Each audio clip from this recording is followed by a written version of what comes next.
All right, so I've seen and now rewatched the first two episodes of Daredevil Born Again.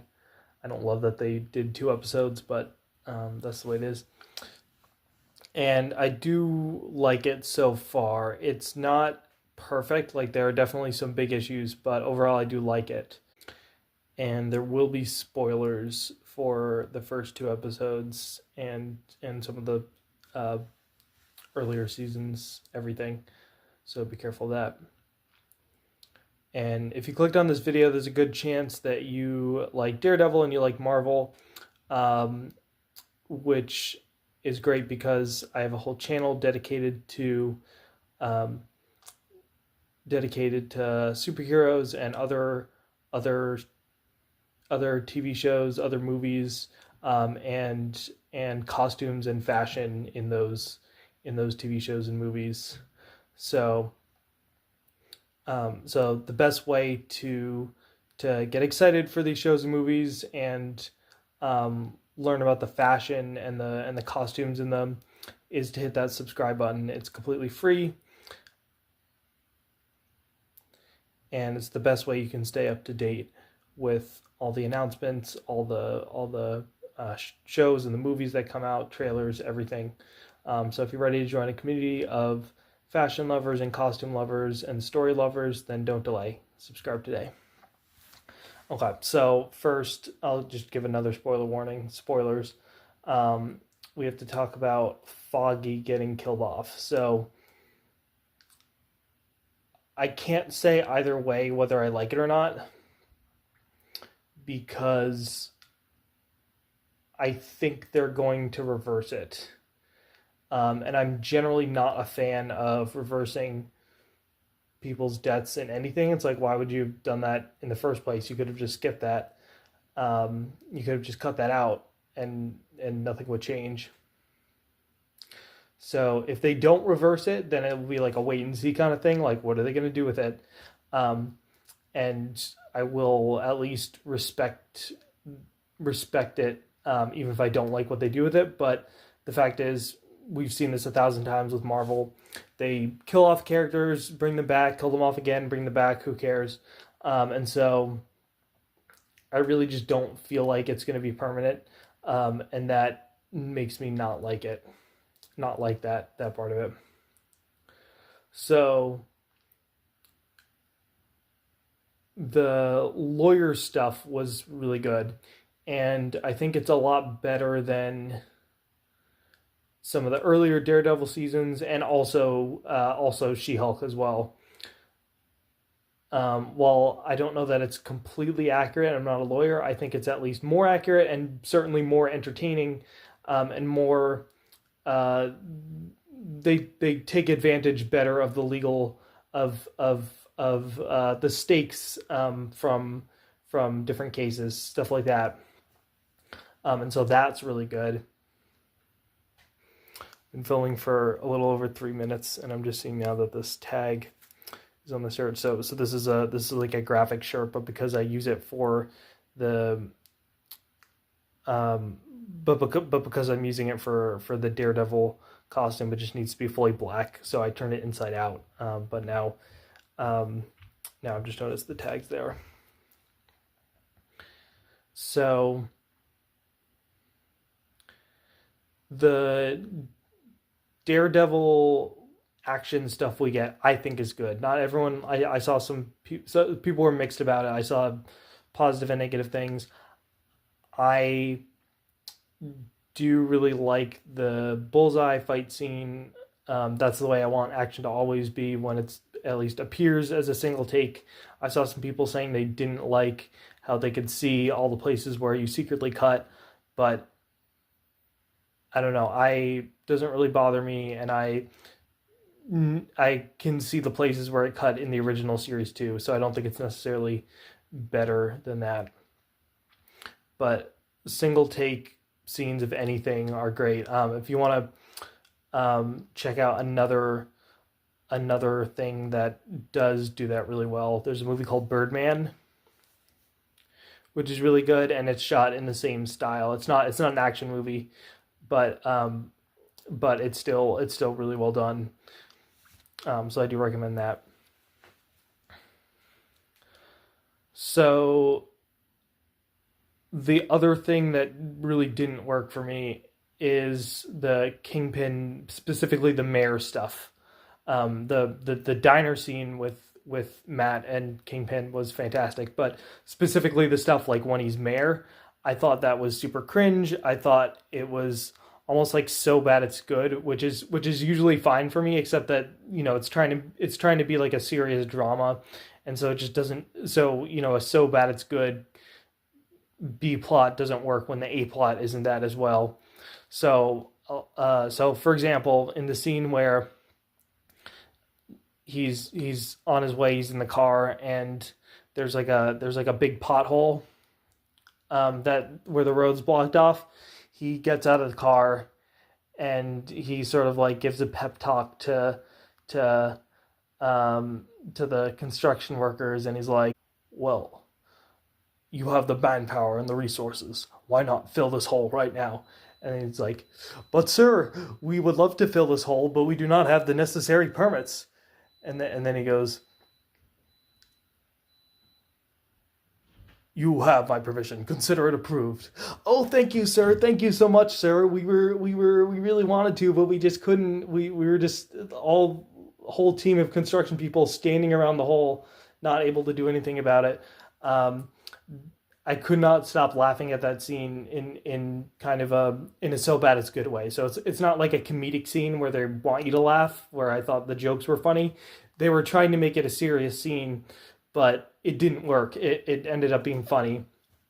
And so I think that part of it's the mayor stuff is definitely super cringe. Also, when while he's in his office and he's meeting with the commissioner, and he's like blackmailing the commissioner um while eating a cheesesteak from the restaurant um that the guy's secret son that he photographed um was eating at. And he's like, "You're originally from Philadelphia, aren't you?" And and I really like cheesesteaks, and I hope that you won't resign. Shows in the photo. It's just like super cringe, and I hope that they can correct that in the future episodes. Just making it a little bit more realistic and grounded. Like, it's supposed to be a realistic and grounded show, but that stuff is like super over the top. More like if Daredevil Born Again is similar tonally to like either like Robert Pattinson Batman or like Christian Bale Batman, like super dark, gritty, taking place in the real world. The Kingpin Mayor stuff is more like the Adam West series, and like those two things just don't fit together.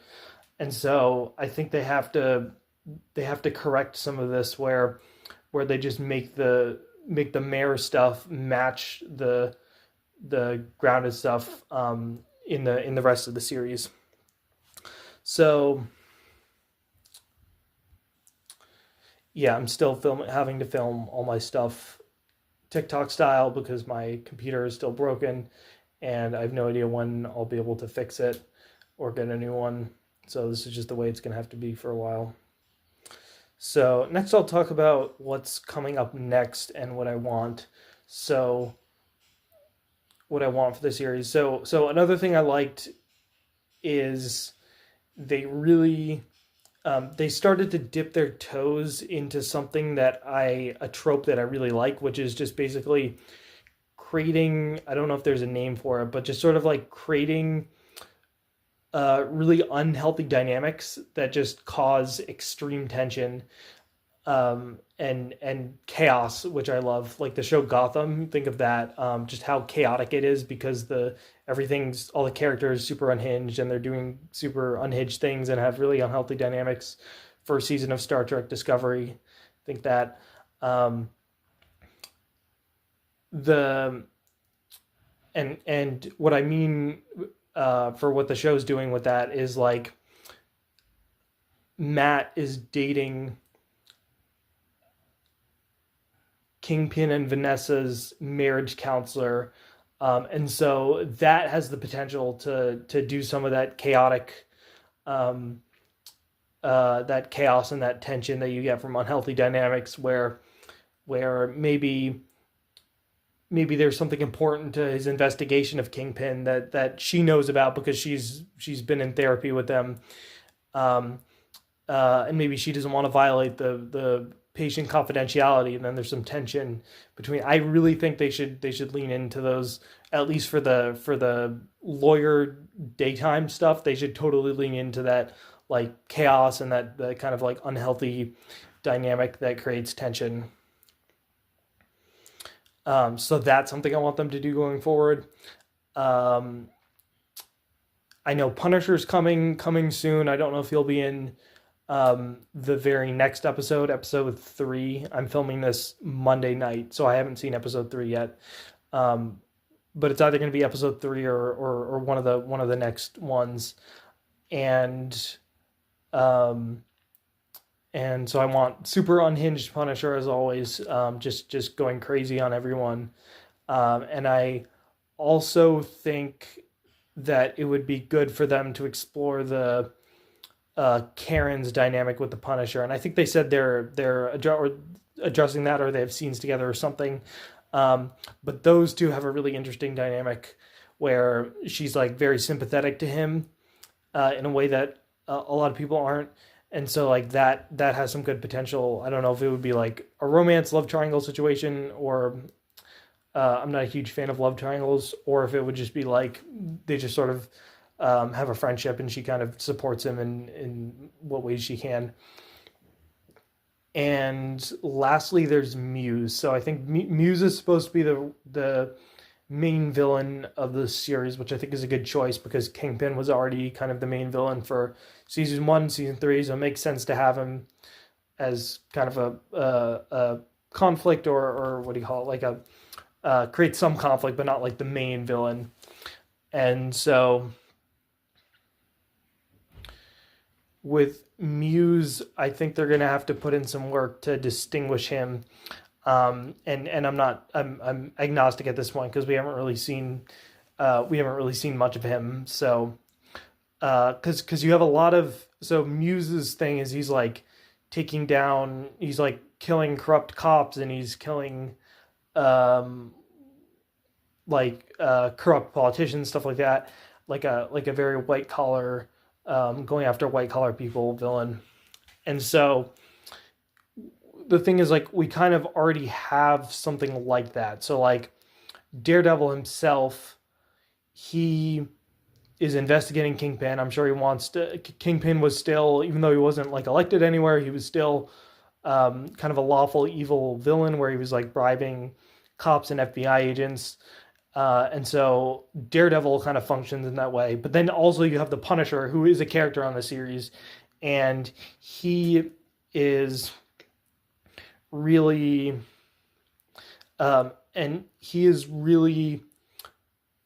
fulfilling that as well. He's, killing the corrupt cops that have the Punisher tattoo. I think that's his storyline this season, is like going after corrupt cops who do like police brutality and have the whole the Punisher thing, Punisher tattoo. And so they're really gonna have to put in some work to distinguish Muse's motivations and Muse's actions from Daredevil and the Punisher. So I'm not exactly sure how they're going to do that. Maybe they'll make him even more hardcore, where he just starts going after like random cops, like not necessarily quote unquote bad cops, like not necessarily corrupt cops. Maybe they'll make him do it way more. I just don't know how they're gonna pull that off, um, but that's all just speculation. I'll just have to see what they do with it. But they will have to make sure that he's different enough from Daredevil and Punisher in order to make him a good villain. So, yeah, that's my thoughts on Daredevil, the first 2 episodes. Tell me in the comments, did you like it? Did you dislike it? Um, what would you want to add or respond to anything I've said here? Thanks so much for watching, and Goodbye. I'll see you next in the next. It's either going to be my next couple of videos will be either how to make your own Daredevil costume, which I've done here, or it will be the episode 3 and 4, or sorry, episode 3 review. So look out for that. I hope to see you soon. Goodbye.